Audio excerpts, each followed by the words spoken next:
Layaknya makhluk hidup lain, manusia juga dituntut untuk berjuang demi keberlangsungan hidup mereka. Masing-masing dari kita memiliki intensitas perjuangan yang berbeda-beda.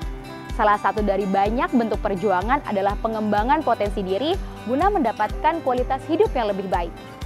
Stigma yang beredar mengatakan bahwa pengembangan diri itu dimulai ketika usia muda. Maka dari itu banyak sekali generasi Z dan juga anak muda yang melakukan hustling untuk mengembangkan potensi diri mereka. Pemerintah Indonesia optimis ingin mewujudkan visi Indonesia Emas 2045. Hal tersebut tertuang pada Rencana Pembangunan Jangka Panjang Nasional atau RPJPN 2025-2045. Salah satu faktor terkuat yang melandasi terwujudnya Indonesia Emas 2045 adalah adanya bonus demografi yang diperoleh Indonesia. Berdasarkan data sensus penduduk 2020 dari Badan Pusat Statistik, Indonesia saat ini sekiranya memiliki 70,72% penduduk usia produktif dengan rentang usia 15-64 tahun. Ditambah, penduduk Gen Z yang memiliki peran penting dalam mewujudkan Indonesia Emas 2045 sebanyak 27,94% atau sekitar 75,49 juta penduduk dari total seluruh penduduk Indonesia. Bagi anak muda, bonus demografi menjadikan mereka berkompetisi dalam meraih kesuksesan akan semakin ketat. Tak sedikit yang menganggap mereka harus berjuang lebih keras dari yang lain. Apa yang mereka rasakan para pelaku hustle culture ketika masih ada di dalamnya, dan bagaimana mereka keluar dari fase tersebut? Saya akan mengajak Anda untuk mengikuti kisah para narasumber kami bersama saya, Gina Aulia Koturnada. Selamat datang di Titik Berkabut Season 3.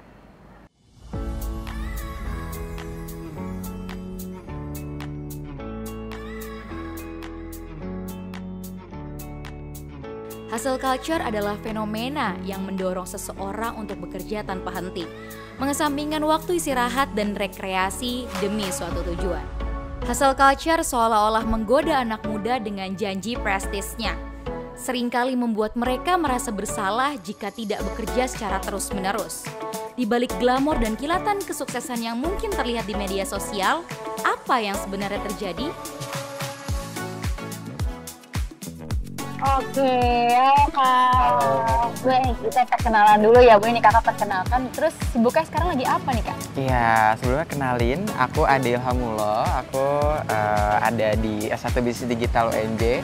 Sekarang lagi sibuk freelance. Oke, berarti ngomongin kesibukan yang kayak gitu, ada dampaknya juga. Berarti nih Kak Ade lagi mengalami hustle culture dong? Ya. Oh, oke. Aku kalau boleh tanya-tanya juga nih, awal mula merasakan, wah ini banget nih, sibuk banget, hustle culture-nya kerasa banget, itu awal mulanya dari kapan nih, Kak? Kalau ditanya kapan, awalnya itu sebenarnya dari SMK ya. Itu di sekitar kelas 11 mungkin. Waktu itu emang startnya itu turn back point-nya adalah ketika dipilih jadi delegasi Indonesia di salah satu pertemuan nasional di Sulawesi Selatan. Wow. Nah, waktu itu ngelihat teman-teman nasional yang lain, jadi awalnya motivasinya tuh muncul dari dalam tuh kayak oke, I can do this and I can be like them. Terus ya udah coba ambil kesempatan yang ada, ternyata nyaman tuh karena dulu juga sebenarnya nggak sesibuk ini, dan sampai waktu itu ngambil banyak kegiatan, ikut-ikut banyak seminar, jadi MC dan lain sebagainya. Mulai berasa apa ya, nggak stabil itu ketika mungkin di maba semester 1-2 kali ya. Karena waktu itu dari tanggung jawab sebelumnya, terus ditambah tanggung jawab maba, shock nih ya ceritanya. Waktu itu kan ospek banyak banget tugasnya, terus juga waktu itu kebetulan aku juga lagi ikut ajang duta juga. Waduh.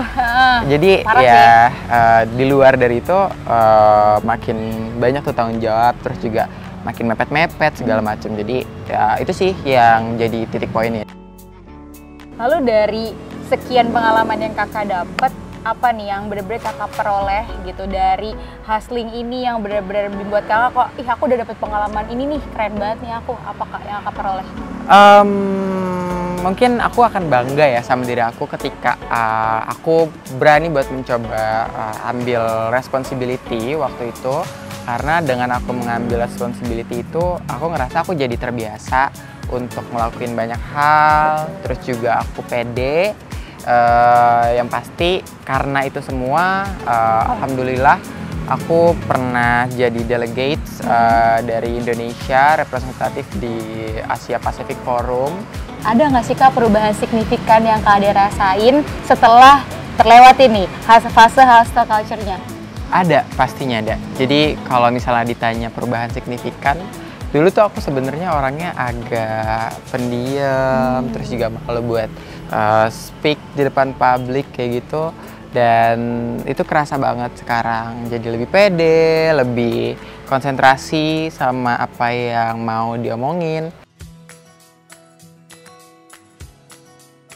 Banyak jalan menuju Roma, sebuah pepatah familiar di kalangan anak muda yang mengisyaratkan bahwa menuju kesuksesan tidak terpaku pada satu jalan, melainkan banyak jalan. Namun, tidak semua jalan itu mudah. Ada juga jalan yang memiliki rintangan sehingga menyulitkan kita untuk sampai ke tujuan. Seperti Kak Wildan yang memiliki pengalaman melewati rintangan untuk menuju Romanya, dan kini ia telah menemukan jalan yang lebih baik dari sebelumnya. Oke, ini ngomongin tentang hustle culture, Kak Wildan pernah nggak sih ada di fase hustle culture ini nih? Pasti pernah dong. Nah, ya. Karena apa namanya? Kan setiap orang mungkin pernah mengalami itu ya. Terutama untuk hal-hal yang emang baru bagi dia. Gitu. Jadi waktu itu gue baru banget jadi guru BK di sekolah lama, bukan sekolah sini. Itu gue ngalamin namanya hustle culture pasti. Ya, dimana gue baru kerja dan gue berusaha banget buat akhirnya gimana sih? Gue anak baru, gue harus kerja keras terus dong, gue harus fokusin segala macam. Kayak gitu, jadi yang namanya hustle culture tuh udah gue lewatin sih. Terus nih, apa sih Kak motivasi kakak ada di situasi hustle culture ini yang kayak gue harus tetap di sini nih gitu, tetap gue jalani nih, apa sih motivasinya Kak? Jadi pada situ gue sebagai guru BK ya, itu guru bukan dituntut ya, tapi lebih gimana sih supaya siswa senang sama gue, supaya nyaman sama gue, kayak gitu ya. Jadi gue benar-benar ngurus diri gue di situ, kayak gitu. Gimana sih supaya mereka nyaman sama gue, jadi gue kasih semua laporan ke gue aja kayak gitu. Oke, semuanya ya? Semua gue kasih kayak gitu istilahnya. Yang quality time gue kasih, gue punya waktu kosong, ada guru yang nggak masuk, gue masuk ke kelas kayak gitu. Ya resepin juga gue ngasih hadiah-hadiah juga. Jadi kalau misalkan gue ya, ini hasil kultur yang nggak baik juga ya, kayak gitu ya. Ini ketika gue tiap hari ya, mungkin gue setiap hari, setiap gue masuk kelas kayak gitu ya, gue ada game dulu pertama pagi, dan itu gue ngasih hadiah ataupun ada kuis lah. Gue ngasih hadiah tuh beng-beng gitu. Gitu. Jadi ngasih hadiah beng-beng. Gue bayangin kalau misalnya gue ngasih satu kelas itu 5 beng-beng ya, terus ada 4 kelas yang gue ajar nih. Jadi ada 20 beng-beng ya. Dalam seminggu 20 beng-beng itu seminggu berapa tuh ya? Langsung 2,5. Bisa gue cap lah dalam seminggu. Terus sebulan bisa ya. Apalagi gaji kurang. Kalau gaji kurang gede ya. Ya buat di Jakarta gaji 1,5. Tidak sepadan dengan effort yang dikeluarkan gitu ya. Apa sih Kak faktor-faktor yang membuat kakak, oke, aku mau keluar dari fase hustle culture ini? Oke, faktor-faktor ya, mau bantu keluar lah. Pertama ya tadi dipecat. Iya. Pecat itu salah satu faktor utama ya. Iya. Terus kedua ya udah pasti burnout itu sendiri ya. Ketika kita sadar kayak terlalu berlebihan deh. Betul. Gitu.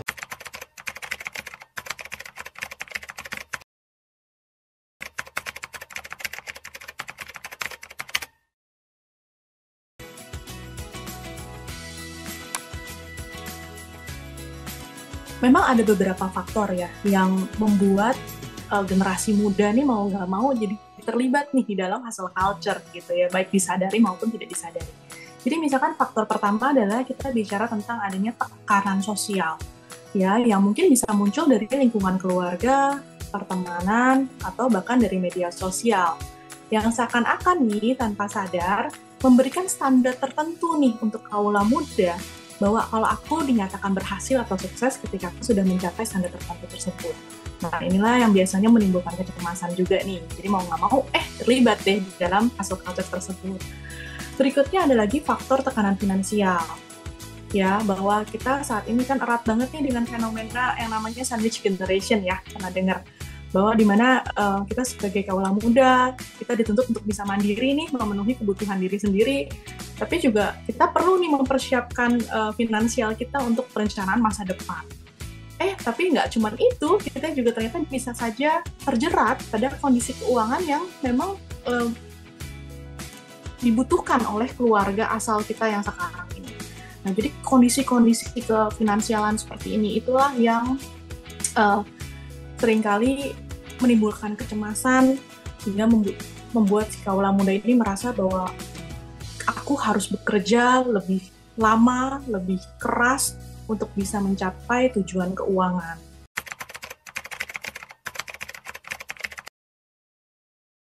Tentu saja sebelum kita bicara tentang dampak psikis, dampak fisik itu udah pasti nyata banget ya. Ketika kamu kelelahan luar biasa dan kurang beristirahat, maka tubuhmu akan berpotensi terserang penyakit-penyakit kronis gitu ya. Tapi selain itu, secara psikis tentu saja kamu akan mengalami kecemasan yang tinggi sekali. Berpadu dengan stres yang ada, nanti lama-lama kamu sudah di burnout. Nah, ketika udah sampai burnout dan kamu tidak tertangani dengan baik, atau kamu tidak cukup menyadari kondisimu dalam kondisi burnout, ini bisa berkembang nih menjadi gejala-gejala yang jauh lebih serius, misalnya seperti depresi atau gangguan mental lainnya. Seperti apa? Bisa masuk ke gangguan makan, bisa masuk ke gangguan kepribadian, bisa gangguan tidur, dan sebagainya. Jadi memang walaupun terkesan ini sesuatu yang biasa dan lumrah, namun kita perlu juga menanamkan kesadaran ini pada diri kita bahwa hal-hal ini bisa mempunyai ujung yang lebih besar pengaruhnya ke dalam kehidupanmu, sehingga ada baiknya kamu mempertimbangkan ulang atau menyeimbangkan lah kalau memang tuntutanmu mengharuskan kamu tetap berada di dalam hustle culture ini.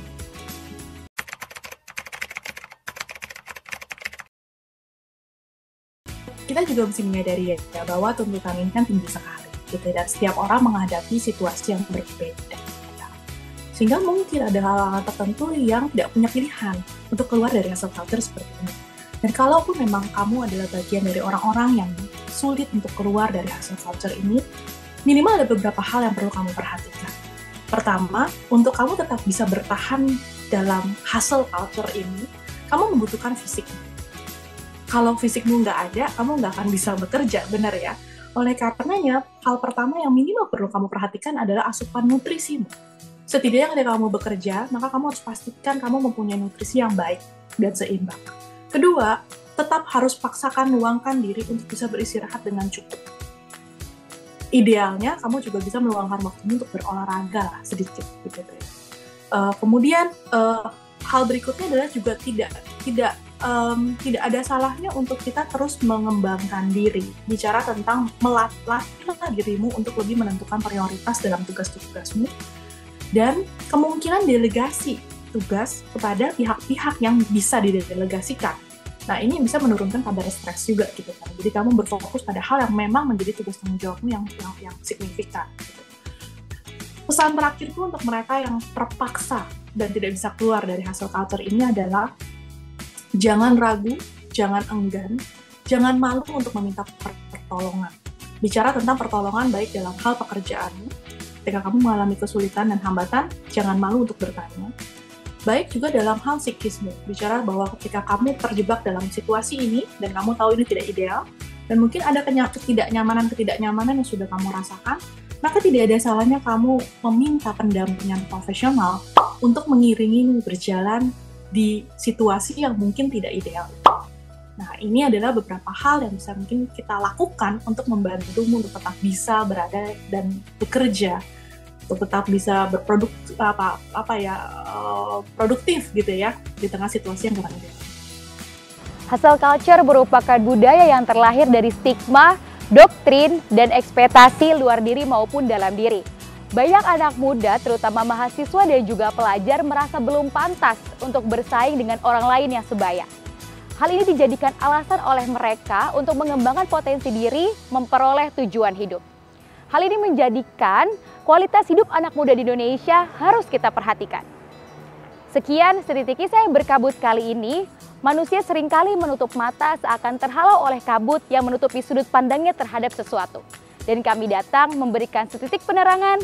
Inilah Titik Berkabut. Saya Gina Aulia Koternada, pamit, sampai jumpa.